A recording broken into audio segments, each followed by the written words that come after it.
Get up from this seat. You don't belong here. Economy is down the hall. Move! The sentence cracked through the terminal louder than any boarding call. Evelyn Grace Carter didn't flinch. She lifted her eyes from her boarding pass, seat 2A, first class, paid and confirmed, and let the words hang in the fluorescent air between her and the gate agent. I'm seated here, Evelyn said, voice level. Scan it. The agent's smile was thin, managerial. Operational changes, she replied, as if reciting a hymn that excused everything. We've reassigned you. Please go to gate 23. A hush rippled through the line. Someone coughed.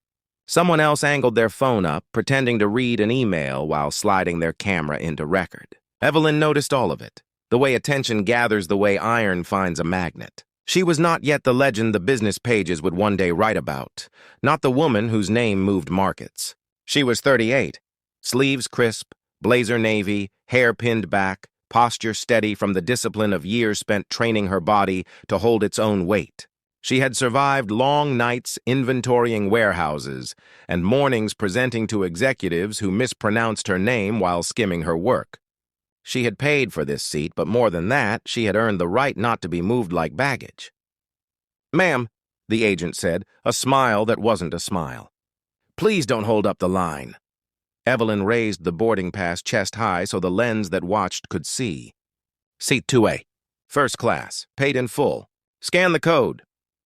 The junior attendant beside the agent, eyes too bright, fingers already peeling a luggage tag, reached for Evelyn's carry-on. We'll need to gate check this, he chirped. Overhead space is limited. Where you're going? Evelyn placed a hand on the handle. Steady, grounded. It flew above my head on every trip this quarter, she said. It will fly there again. Someone in a linen jacket cleared his throat 2 places back. She's clearly ticketed, he called, polite but firm.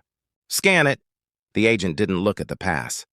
Her jaw flexed instead. I'm asking you to proceed to gate 23. What changed? Evelyn asked. Calm, even. I booked early. I paid the fare.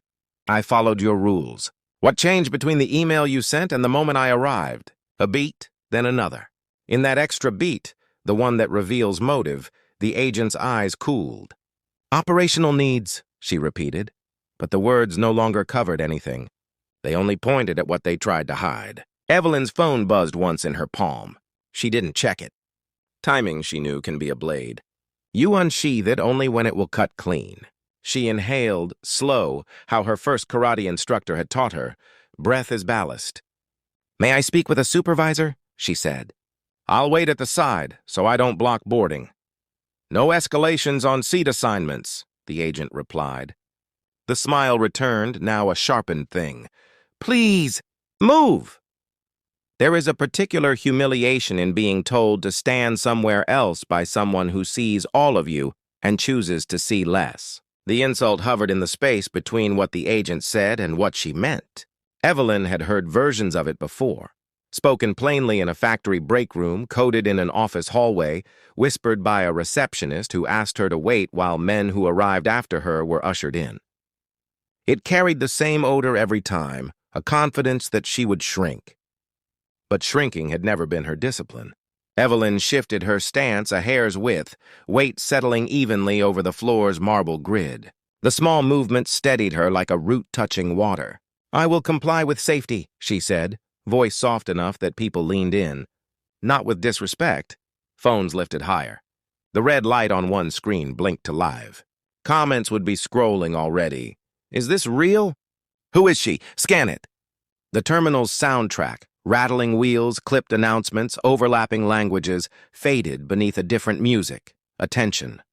You are delaying boarding, the agent said, pitching her voice for witnesses. I am standing exactly where my ticket placed me, Evelyn answered. The words landed with a clean click, as if a lock had found its key. A student near the stanchions mouthed the line, then whispered it into her stream. The phrase ran into captions as if it had been waiting its whole life to be said aloud. The junior attendant's fingers hovered over the luggage tag. He looked at the agent. He looked at the cameras. He looked at Evelyn, who had not raised her voice, had not shifted her gaze, had not moved at all, except to hold her ground. Ma'am, the agent tried again. Please proceed. Scan it, the man in linen said, louder. This is wrong. In the reflection of the gate window, Evelyn saw herself the way a stranger might. A woman whose edges were not made jagged by anger. A woman who refused to be edited. She had learned, through floors scrubbed bare and numbers balanced to the penny, that calm is not softness. Calm is steel that doesn't need to shout to be heard. Her watch, old, elegant, worn smooth by time, caught the light. A lens zoomed. Somewhere, a comment thread asked, "Who is she?" Somewhere, a producer told an intern to pull cleaner audio. Somewhere, a crisis monitor's dashboard reddened. A supervisor finally emerged, silver hair tight, phone in hand. She glanced from the agent to the line to the cluster of quiet eyes and recording lenses, then to the boarding pass in Evelyn's steady hand. No speech, no performance. Just the beep of a scanner. Green. Silence came down like a curtain, then lifted as if for a verdict. A teenager gasped, "It's green," to no one and everyone. The man in linen exhaled, then laughed once, disbelieving. The junior attendant's shoulders sagged. The agent's smile thinned to nothing at all. "You may proceed," the supervisor said, returning the pass. "Thank you," Evelyn replied, and then, so that the room heard it too. "For the record, I requested documentation 3 times. It was refused." The sentence walked itself onto 100 screens before it finished leaving her mouth. Evelyn didn't savor it. She wasn't there for triumph. She lifted her carry-on and rolled it toward the jet bridge, her pace unhurried, her spine as straight as duty. When the curtain closed behind her, the terminal noise resumed its practiced choreography. Barista steam, boarding chimes, the soft shoe shuffle of compliance. But the air had changed. Witnesses had become a jury. The jury had a public. The public had a memory. In 2A, she placed the bag overhead and sat with the care of someone who understands that the most powerful statement is not spoken, but occupied. She didn't recline. She didn't post. She folded her hands on the boarding pass like evidence, and she waited. Discipline has always been her second heartbeat. Outside the aisle, cameras captured ordinaires, snatches of conversation, the quiet precision of her movements, the glint of that old watch. Calm was content now. Dignity drew views. Comments stacked into a wave. She didn't yell. She didn't shove. She stood. "Scan gate," someone typed. Another, "Exactly where my ticket placed me." The words became a banner hundreds of miles wide, stitched from airport carpet to living room screens. Up front, a flight attendant delivered sparkling water with a small tremor in her wrist. Evelyn nodded thanks. It steadied the woman as acknowledgments sometimes do, like returning a name to a person who had almost been reduced to a function. Her phone, in airplane mode, glowed once with a message queued for send on landing. 4 lines, clean, no heat. She had written it before she left the office, knowing some days ask for restraint packed like a parachute.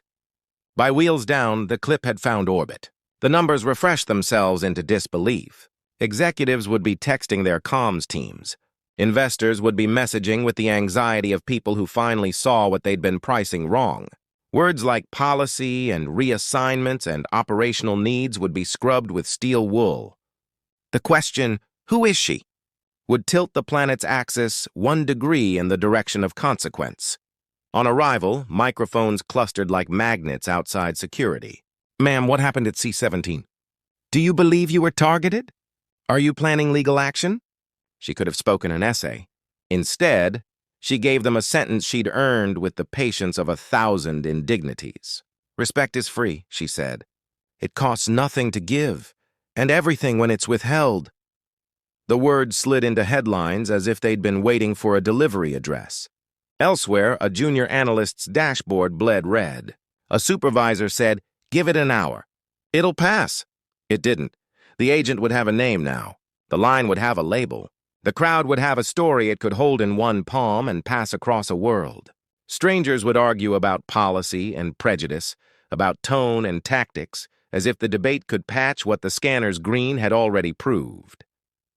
But Evelyn didn't argue. She walked. The terminal belonged to her in the particular way that dignity claims space, not with noise, not with force, but with unshakable presence. Later, someone would pull a magazine cover. Someone would circle a watch in 2 photos and write, "Same watch, same eyes." Later, a boardroom would fill with acronyms, CFA, ROI, PR, as if language could reprice the cost of disrespect. Later, legislation would be drafted by people who finally understood that operational needs is not a shield, but a confession. For now, there was only this: Evelyn's breath measured and slow, the echo of a sentence sliding across the globe, the weight of a seat filled by the person who paid for it and refused to be moved. For now, there was a woman in her 30s, not yet myth and not seeking it, whose power was not volume but vector. She had pointed her stillness at the heart of a machine and waited for the machine to reveal itself. It had. And though the plane would land and the crowds would spill and the phones would sleep, the question would keep walking. If this is what calm can do at a gate, what happens when calm decides to build? The seatbelt sign blinked overhead, a polite icon masking turbulence of another kind. Evelyn sat in 2A, spine erect, hands folded lightly over the boarding pass she still hadn't tucked away. Around her, the cabin hummed with the awkward silence that comes when strangers have witnessed something, but aren't sure if they should speak of it. A woman across the aisle whispered to her husband. She didn't even raise her voice. "I saw it live," the husband replied. "Already at 50,000 views." Evelyn closed her eyes for half a breath, steadying herself. Not in fatigue, but in choice. Every inhale and exhale was choreography, discipline as survival, stillness as strike. The flight attendant approached, tray shaking faintly in her hands. "Sparkling water, Ms. Carter?" Her voice carried the tremor of someone who wasn't sure if kindness would cost her job. Evelyn accepted with a nod. "Thank you." 2 words, soft but deliberate. They steadied the attendant more than any turbulence. Behind her, row 4 murmured. They tried to move her like luggage. Did you see the agent's face when the scanner beeped green? Someone clipped it already. "Twitter's on fire!" The words weren't meant for her, but Evelyn heard them. She had trained herself to notice the unsaid, to catch the edges of a room before anyone realized it was shifting. Tonight, the edges were everywhere. She pulled a small notebook from her bag, worn leather, corners softened by years of use. She didn't scroll. She didn't refresh. She wrote a single sentence across the page: "Respect is free." Disrespect bankrupts. Phones pinged throughout the cabin, each alert pulling passengers deeper into the unfolding narrative. A teenager 2 rows back whispered, "It's already trending. Seat 2A. His friend nudged him, hissing, "Don't say it so loud!" But Evelyn heard, and she understood. Hours later, the wheels kissed tarmac. The seatbelt light dimmed, and the usual shuffle began. Bags unlatched, jackets pulled, the impatient rustle of people eager to escape aluminum confinement. But this wasn't routine anymore. The moment the door cracked open, the cabin filled with the faint roar of voices outside. Not just waiting families, not just taxi drivers. Media. The first-class passengers filed out quickly, ducking their faces from the glow of cameras pressed against glass walls. Evelyn rose last. She adjusted her blazer, lifted her carry-on, and walked forward at the same measured pace with which she had stood her ground at gate C-17. The jet bridge wasn't just a hallway. Tonight it was a gauntlet. Microphones jutted like spears. "Miss Carter, what happened in Dallas? Do you believe you were profiled? Will you sue the airline?" Evelyn stopped, not to answer, but to let silence breathe long enough for everyone to hear it. Then she said, calm and precise, "I was asked to move from a seat I paid for. I declined." "Because dignity is not negotiable," flashes exploded. Reporters barked follow-ups, but she didn't give them more. She turned and walked on, each step a headline being written in real time. By the time she reached baggage claim, her phone had erupted with unread messages. Her COO, her general counsel, even a senator she'd once briefed on supply chains. But it was a text from her niece that made her pause. "Auntie, you're everywhere. They're calling you the woman in 2A. She smiled faintly, the kind of smile that doesn't erase exhaustion but reframes it. She typed back, "Then let them remember it right. Across town, executives in glass towers were already in crisis calls." Words like optics and containment ricocheted through boardrooms. Statements were drafted, scrubbed, redrafted, but none could erase the footage. A woman standing silent, holding her ticket high, while the scanner's green light betrayed the lie. That night, Evelyn sat at her kitchen table, a single lamp casting long shadows across her notes. The city buzzed beyond the window. Notifications still clawed at her phone, but she let them wait. Instead, she opened her notebook again and wrote a second sentence beneath the first. They tried to make me invisible. The world saw anyway. She closed the book, folded her hands, exhaled. The storm outside was only beginning. But storms never frightened her. She had carried heavier weights than wind, and somewhere, perhaps in a boardroom, perhaps in a government office, someone who had watched the clip whispered a question they hadn't meant to say aloud. If this is what she can do at a gate, what happens when she decides to lead the fight? The night didn't answer. It didn't need to, because Evelyn already had. The morning after the flight, the world felt different. What had begun as a tense exchange at a boarding gate had swelled into something larger than anyone could have imagined. The footage of Evelyn Grace Carter standing silently with her boarding pass lifted had been replayed 1,000,000 times over. News anchors spoke of her composure with awe. Journalists described her silence as more powerful than any speech, and strangers whispered her name in airports around the globe. She had not shouted, she had not demanded, she had not pleaded. She had simply stood where she belonged, and in doing so, she had altered the balance of power. Executives at the airline sat in crisis rooms, screens glowing red with market losses, their voices raised in panic. They could not understand how. One woman's refusal had broken through the polished armor of their brand. They issued apologies, drafted training programs, promised reforms. None of it mattered. People did not remember the words of executives. They remembered the calm of a black woman who had refused to move. Evelyn herself avoided the storm. She turned down television interviews, magazine covers, primetime offers. She chose instead to make one quiet appearance at a community center. Standing before a modest audience, she spoke only one sentence that carried farther than any press conference ever could.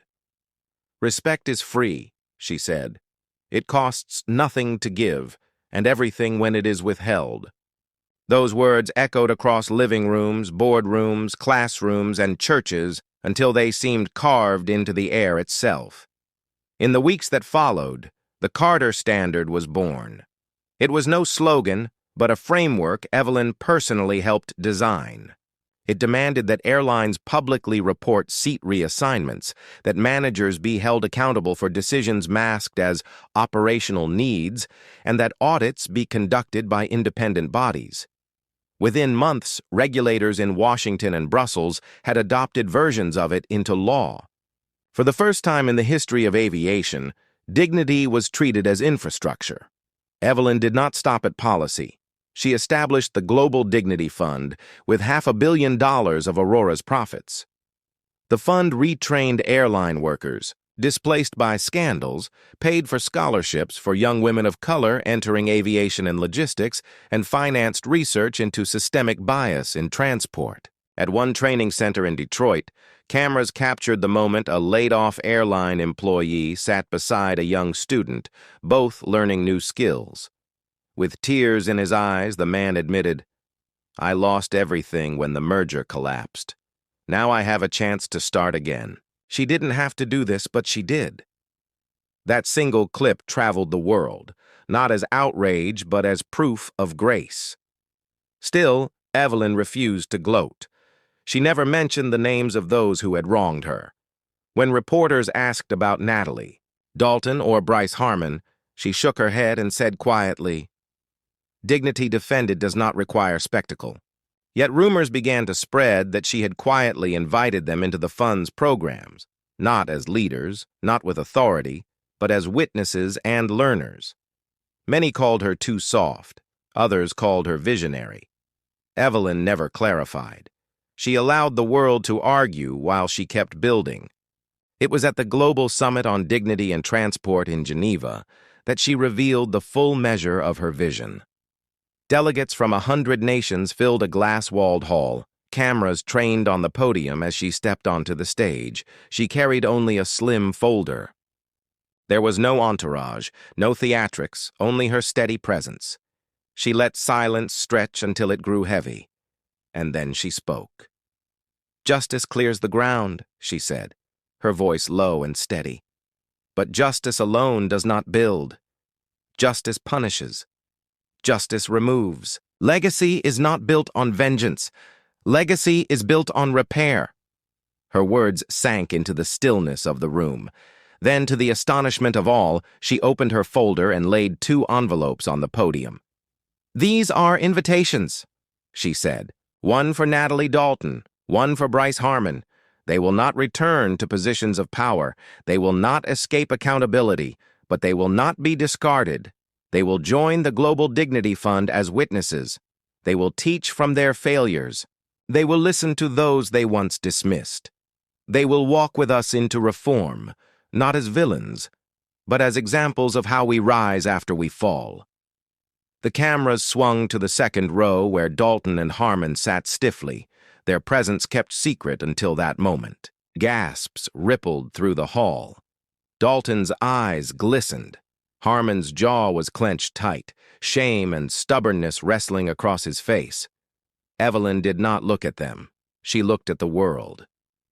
If we cannot transform even those who failed, then our reforms are walls, not bridges, and walls do not last.